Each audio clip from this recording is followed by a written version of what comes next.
তায়েফ গেলেন।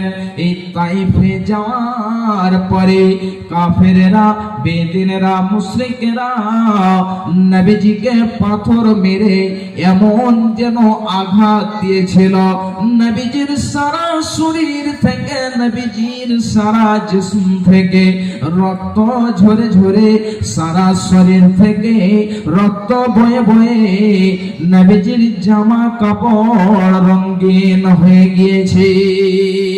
এমন সময়তে বিশ্ব নবীর কাছে যেন ফেরেশতা চলে এসেছে। ফেরেশতা এসে বলছে, ওগো নবী মুহাম্মদ, যদি আপনি চান যে এদেরকে আমি হালাক করে দিই, তায়েফবাসীকে আমি শেষ করে দিই, তাহলে আমার কাছে পাহাড়ের ফেরেশতা রয়েছে।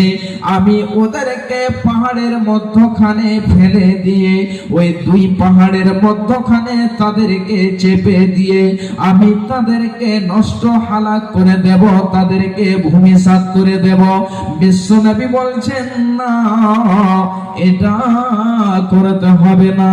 এই জন্য এরা বুঝে না, হয়তো এদের আল আওলাদ থেকে, এদের সন্তান থেকে এরপরে যারা আসবে ওরা ঈমান নিয়ে আসতে পারে। তাহলে দেখেন, বিশ্বনবী আমার রক্ত বয়ে গিয়েছে, বিশ্বনবী আমার অজ্ঞান হয়ে পড়ে গিয়েছে।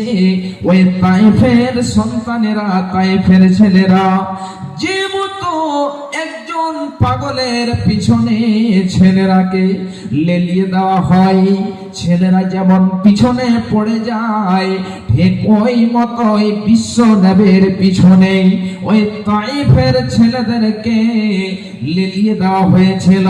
তবুও বিশ্ব নবী আমার তাদের জন্য বদদুয়া করেননি, তাদের জন্য এটা আদেশ দেননি তাদেরকে হালাক করে দেন।